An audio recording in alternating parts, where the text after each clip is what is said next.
महाराष्ट्र में भक्त हुए श्री त्रिलोचन जी, परम संत सेवी, श्री पंडरीनाथ भगवान के चरणों में ही रहते थे। पति पत्नी दोनों निवास करते थे, उनके कोई संतान नहीं थी, तो इसलिए उन्होंने जीवन भर क्या नियम अपनाया कि जो भी धन आदि उनके पास था, जो भी वैभव था, उन्होंने वो पंढरपुर आने वाले वैष्णवों की सेवा में खर्च करने का उसका मन बनाया कि यहां इतने दर्शनार्थी आते हैं, सबका भोजन प्रसादी सामग्री हमारे घर में बना करेगी। तो श्री त्रिलोचन जी पंढरपुर आने वाले दर्शनार्थियों को घर बुला करके प्रेम से भोजन पवाते थे, और जितने भी दर्शनार्थी दर्शन करके पंढरपुर से जाते थे वो अन्य संतों को कह देते, बोले कहां जा रहे हो? बोले पंढरपुर जा रहे हैं। बोले भैया पंढरपुर जा रहे हो तो त्रिलोचन जी के यहां जाना, उनके यहां भोजन प्रसादी बहुत बढ़िया संतों के अनुकूल बनाते हैं। बड़ी ख्याति हो गई महाराज जी, अब तो जितनी भीड़ पंढरपुर विठल मंदिर में उतनी भीड़ त्रिलोचन जी के घर के बाहर संतों की, दर्शनार्थियों की, सब प्रसाद पाने के लिए जाते।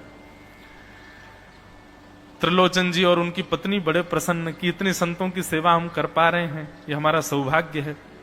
धीरे धीरे दोनों वृद्ध अवस्था को प्राप्त हो गए। दोनों वृद्ध हो गए तो अब इतनी सामग्री बना नहीं पाते, कोई सेवक नहीं था, स्वयं बनाते थे पति पत्नी मिलकर के। अब तो ऐसा हो जाता, कभी कभी दाल लग जाती, जल जाती, रोटियां सेकते तो रोटियां जल जाती। वृद्ध अवस्था, थक भी गए थे बहुत ज्यादा, तो प्रसाद पवाते तो थे, संत जन बेचारे प्रेम से स्वीकार तो करते, पर अब स्वाद नहीं होता था, तो बेचारे जैसा था उसको पाते, थोड़ा बहुत पा करके चले जाते। धीरे धीरे संतों का आगमन अब कम होने लगा। त्रिलोचन जी इस बात से बड़े परेशान हो गए, बोले भैया संत हमारे घर से आना बंद हो गए, हम क्या करें? तो श्री त्रिलोचन जी महाराज ने बाहर एक बड़ा सा कुछ होर्डिंग जैसा लगा दिया, उस पर लिख दिया कि अंदर कोई संत सेवा आदि के लिए एक सेवक की आवश्यकता है, अगर किसी के अंदर सेवा भाव हो तो वो आकर के भीतर संपर्क करे। सेवा, ब्रजवासी सेवा, गौ सेवा, इन सब सेवाओं के प्रकल्प में यदि आप सेवक की कामना करोगे तो कहीं ना कहीं किसी ना किसी रूप में ठाकुर जी आएंगे सेवा के लिए। त्रिलोचन जी ने बाहर लिख दिया कि भाई संत सेवा के लिए सेवक की आवश्यकता है, यदि कोई सेवा भावी सेवा करना चाहता है तो भीतर आके संपर्क करे। अब यह बोर्ड पढ़ लिया हमारे श्री पंडरीनाथ भगवान ने, और श्री विठल भगवान एक छोटे से बालक का रूप धारण करके त्रिलोचन जी के यहां पहुंच गए। त्रिलोचन जी के यहां पहुंचे, त्रिलोचन जी बैठे थे। बोले साहब जी, आपने बाहर लिख रखा है संत सेवा के लिए यदि कोई इच्छुक हो तो भीतर आके संपर्क करे, मुझे सेवा करनी है। त्रिलोचन जी और उनकी पत्नी देखें, बोले कितना छोटा सा बालक है, कितना प्यारा है, ये तुम्हारे माता पिता नहीं है? बोले होंगे तो पता नहीं, मुझे तो पता नहीं, मैंने कभी देखा नहीं अपने माता पिता को, मैं अकेला ही हूं, ना मेरे कोई भाई है, ना कोई मेरे मित्र है, ना मेरे कोई बंधु है, ना मेरे माता पिता, मैं अकेला ही हूं। त्रिलोचन जी की पत्नी को तो इतनी दया सी आ गई, अरे राम राम, बेचारा अकेला बालक है। अच्छा चलो ठीक है, तुम यहां सेवा कर लेना, लेकिन कुछ नियम है उनको सुन लो। सबसे पहले तो अपना नाम बताओ, तुम्हारा नाम क्या है? विठल भगवान ही थे, वो तो छोटे से बालक के रूप में गए थे। बोले मेरा नाम है अंतर्यामी। त्रिलोचन जी बोले नाम सुनकर के तो ऐसा लगता है जैसे सच में अंतर्यामी है क्या? अच्छा बेटा अंतर्यामी, सेवा करोगे? बोले ये सेवा करना तो मेरा जन्म जन्मांतर का काम है, मैं यही तो करता हूं, संतों की सेवा करना, वैष्णवों की सेवा करना, भक्तों की रक्षा करना, ये मेरा जन्म सिद्ध अधिकार है, मैं इसी के लिए ही आता हूं। त्रिलोचन जी और उनकी पत्नी एक दूसरे का मुख देख करके बोले, नेक सा बालक है लेकिन बोलता कैसे है? ठाकुर जी तो सत्य बोल रहे थे। बोले अच्छा, सुबह एक सब्जी बनानी पड़ेगी, दाल बनानी पड़ेगी, और हमारे यहां लगभग 100-150 संत आते हैं, उनके हिसाब की रोटी बनानी पड़ेगी, और सब बेटा तुमको करना पड़ेगा, हम थोड़ा बहुत सहायता कर देंगे, हमसे ज्यादा बनता नहीं है, तुमको ही सब सिद्ध करना पड़ेगा। अंतर्यामी भगवान बोले बिल्कुल निश्चिंत रहो, हम खीर भी बनाएंगे, हम रबड़ी भी बनाएंगे, हम रायता भी बना दिया करेंगे, हम 2-4 सब्जी और बना दिया करेंगे। त्रिलोचन जी बोले नेक्स्ट सा बालक, सब जानते हो तुम? बोले हाँ हमको सब आता है, दुनिया का कोई काम नहीं जो हमको नहीं आता हो। और सुनिए, झाड़ू पोंछा बर्तन भी कर देंगे हम। त्रिलोचन जी तो बड़े खुश हो गए, बहुत बढ़िया सेवक मिला यार, ये तो सब काम करता है। लेकिन भगवान बोले लेकिन अब हमारी शर्त सुनो। त्रिलोचन जी बोले तुम्हारी भी शर्त है? बोले हाँ।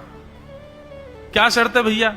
बोले हमारी पहली शर्त यह है कि हम दुनिया को बना के खिलाएंगे, लेकिन हमको आपको बना के खिलाना पड़ेगा।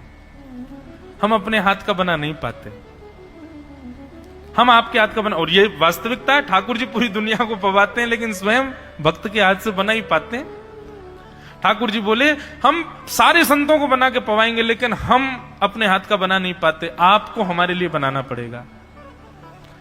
त्रिलोचन जी की पत्नी बोली छोटा सा बालक, इसका आधे हाथ का तो इसका पेट है, एक रोटी में झिक जाएगा ये, इसके लिए मैं बना दिया करूंगी। ठीक है लला, तू बिल्कुल चिंता मत करो, तुम्हारे लिए भोजन हम बना दिया करेंगे। हमारी एक शर्त और सुन लीजिए। बोले क्या? हम कितना भी खाएं हमको टोकना नहीं कभी कि इतना क्यों खा रहे हो। त्रिलोचन जी बोले भैया हम क्यों टोकेंगे, तुम बढ़िया 2-3 रोटी खा लिया करना। बोले 2-3 रोटी तो हमारी दाढ़ में छुप जाती है कहीं पर, हम तो प्रेम से पाते हैं। बस आप लोग ये नियम याद रखना, आप कभी ये मत कहना कि इतना क्यों खा रहे हो। और सुनिए एक बात, अगर हमारे सामने कही तो अपराध बनेगा ही, आपका नियम टूटेगा ही। किसी और से जाकर के यदि आपने कह दिया कि बहुत खाता है, क्या बताएं, तो हम उसी दिन अंतर ध्यान हो जाएंगे, उसी दिन आपका घर छोड़ के चले जाएंगे, फिर दूरते रहना सेवक। त्रिलोचन जी बोले हम क्यों कहेंगे भैया, हम तो कभी नहीं कहेंगे, हम दोनों तुमको वचन देते हैं, तुम प्रेम से रहो, सबका सेवा करो, हम कभी नहीं कहेंगे कि इतना खाता है। भगवान बोले तो ठीक है, फिर कल से सेवा शुरू।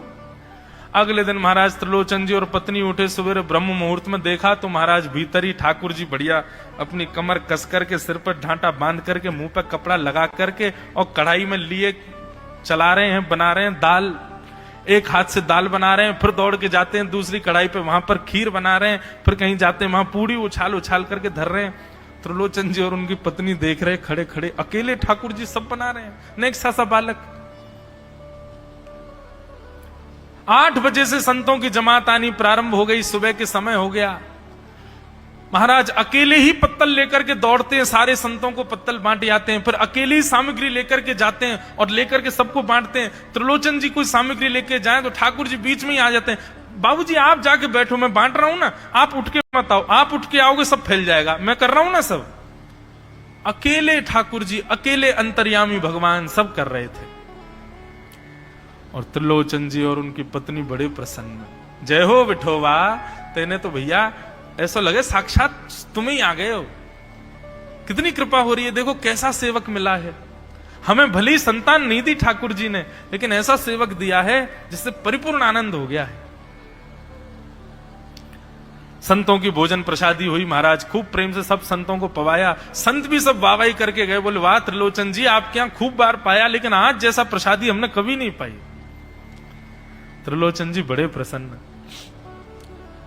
सब संत चले गए, भगवान तुरंत पहुंचा लिया है, पूरे फर्श को मार्जन कर दिया, सब बिल्कुल सारी दरी वरी समेट करके रख दी, सब पत्तल आदि सबको व्यवस्थित कराए, सारे बर्तन मांज करके धर दिए, सब बिल्कुल व्यवस्थित करके, और आकर के ठाकुर जी सामने बैठ गए। भैया अब सेवा हमारी तो पूर्ण हो गई, अब हमारी पेट पूजा करो, अब आप लगो रसोई में, हमारे लिए बनाओ।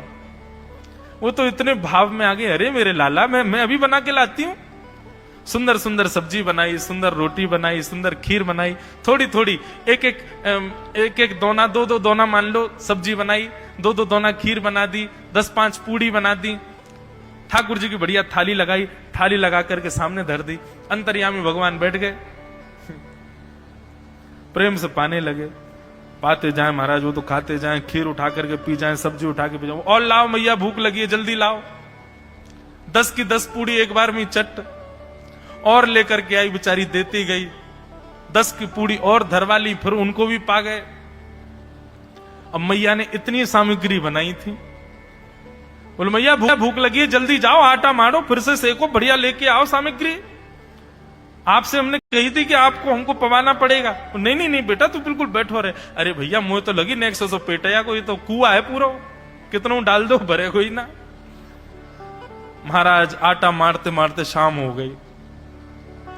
शाम तक ठाकुर जी पाते ही रहे और खूब पेट भर के पाया। महाराज एक आसन पर अखंड 4 घंटा बैठ करके भोजन किया और भोजन करने के बाद ठाकुर जी बोले ठीक है सेठ जी, अब आओ, लाओ तेल ले आओ, आपकी नक मालिश कर दूं, आपकी नक सेवा कर दूं, आप थक गए होंगे। त्रिलोचन में नहीं नहीं इसकी नहीं नहीं क्यों नहीं है, तेल लेकर के उनकी मालिश भी कर दें। इस प्रकार चले। त्रिलोचन जी की पत्नी बेचारी पहले दिन तो कुछ नहीं बोली, दूसरे दिन भी कुछ नहीं बोली, तीसरे दिन उसके मन में आया, बोले ये क्या कर लिया हमने। सुबह जितना भोजन बनना चाहिए उतना तो ये अकेला ही पाता है।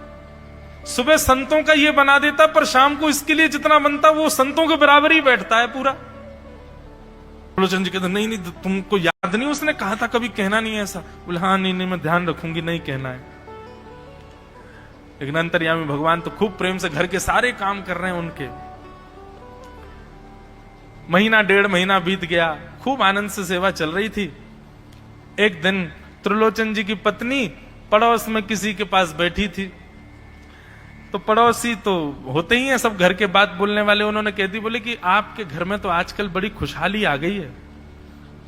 त्रिलोचन जी को देखा, चेहरे पे कैसा तेज आ गया, लाल लाल टमाटर जैसे गाल हो गए उनके।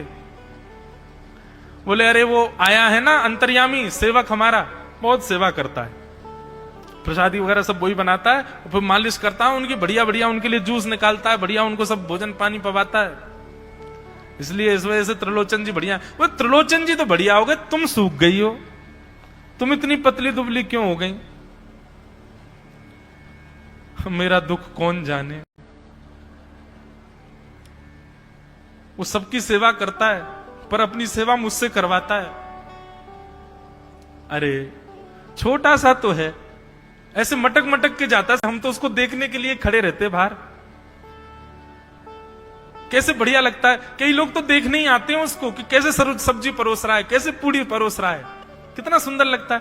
छोटा सा तो है, उसकी क्या सेवा करनी पड़ती है। अरे बहन तुम क्या जानो, 2, 4, 5, 10 किलो आटे की कब कब में रोटियां पूड़ियां खा जाता है चपेट करके, कोई पता नहीं चलती पेट है कुआ है समुद्र है क्या है पता नहीं चलता है। इतना खाता है, इतना खाता है, इतना खाता है। 4 घंटे की समाधि पर बैठता है एक साथ, थाली नहीं थाल लगाना पड़ता है उसके लिए, इतना खाता है। जैसे ही कहा इतना खाता है, ठाकुर जी अंतर ध्यान हो गए। शाम का समय, त्रिलोचन जी रोज शाम होते ही बैठते थे, थोड़ी देर कुछ चर्चा आदि करते थे भक्तों की। त्रिलोचन जी ने बुलाया, अंतर्यामी, ओ बेटा अंतर्यामी कहां हो, जल्दी आओ, चलो शाम हो गई है, थोड़ी देर बैठे कुछ सत्संग करें कीर्तन करें। अंतर्यामी नहीं आए। पूरे घर में खोज लिया, ठाकुर जी नहीं मिले। रसोई घर में खोज लिया, ठाकुर जी नहीं मिले। पड़ोसियों से पूछ लिया, नहीं मिले। सब्जी मंडी देख आए, ठाकुर जी नहीं मिले। पूरा पंढरपुर देख लिया, लेकिन ठाकुर जी नहीं मिले। त्रिलोचन जी बड़े उदास हो गए। पत्नी से कहने लगी, पता नहीं कहां चला गया, कहां गया होगा पता नहीं। देवी तुमने उससे ये तो नहीं कह दिया था कि इतना क्यों खाते। बोले नहीं नहीं मैं तो कान पकड़ती हूं, मैं कभी नहीं कहती उससे। बोले किसी और से तो नहीं कहा था ना तुमने, क्योंकि उसने वचन दिया था ऐसा कहोगे तो मैं चला जाऊंगा। बोले हाँ आज एक गलती हो गई, पड़ोसी के पास बैठी थी, उससे बात करते करते मेरे मुख से गलती से निकल गया कि अरे उसके लिए तो बहुत बनाना पड़ता है, 10 किलो आटा खा जाता है, इतना खाता है, तो निकल गया था। समझ गए। बोले ओहो इसीलिए चला गया, उसको पता चल गया कि तुमने कह दिया है तभी चला गया है। त्रिलोचन जी और उनकी पत्नी दोनों श्री पंडरीनाथ भगवान मंदिर के देहली पर जाकर के बैठ गए। जाकर के ठाकुर जी के आगे हाथ फैला करके कहने लगे, बोले नाथ, हे पंडरीनाथ, आपने हमको संतान नहीं दी, पुत्र नहीं दिया, पुत्री नहीं दी जीवन में, हमने कभी उसकी अपेक्षा नहीं की, हमने कभी आपसे शिकायत नहीं की कि हमको संतान क्यों नहीं दी है। पर नाथ एक सेवक हमारे जीवन में आया, और जब से वो सेवक आया हमारे यहां संतों की सेवा होने लगी, हमारे यहां कीर्तन होने लगा, हमारे यहाँ सत्संग होने लगा, हमारे यहाँ खूब आनंद की उमंग होने लगी। उस सेवक ने हमको आपसे और प्रेम करवा दिया। ठाकुर जी, हम आज आपसे दोनों भीख मांग रहे हैं, हमें कुछ मत दीजिए, आप भी मत मिलिए हमको इस जन्म में, लेकिन हमारे उस सेवक अंतर्यामी को हमको वापस कर दीजिए भगवान, वो जहां कहीं भी हो उसको वापस भेज दो हमारे पास। ऐसा कहकर के रुदन करने लगे, नेत्रों से आंसू गिरने लगे, चरणों में प्रणाम करके श्री पंडरीनाथ भगवान को रुदन करने लगे त्रिलोचन जी और उनकी पत्नी। इतने में ही स्वर सुनाई दिया, बाबूजी। अंतर्यामी का स्वर सुनते ही पीछे मुड़ करके देखा तो पीछे तो कोई दिखा नहीं। अरे इधर देखिए, पीछे कहां देख रहे हैं? वापस से पंडरीनाथ भगवान की ओर देखा तो श्री पंडरीनाथ भगवान की जगह ही अंतर्यामी बालक खड़ा हुआ है, सामने खड़े होकर के उनको आशीष दे रहा है। त्रिलोचन जी तो भाव विह्वल हो गए, बोले कैसी कृपा नाथ आपकी। बोले आप ही थे क्या? बोले तो इतनी अच्छी संत सेवा, इतनी अच्छी खीर, इतनी अच्छी पूड़ी, इतनी अच्छी सब्जी, और आपकी जो सेवा और इतने अच्छे अच्छे सत्संग कीर्तन, ये मेरे अलावा कौन कर सकता है? संतों की सेवा तो मैं ही करता हूं ना। आपने संत सेवा के लिए सेवक मांगा था, इसलिए मैं ही आपके यहां चल करके आ गया। और श्री त्रिलोचन जी पर अद्भुत कृपा करके भगवान ने उनको कृतार्थ किया।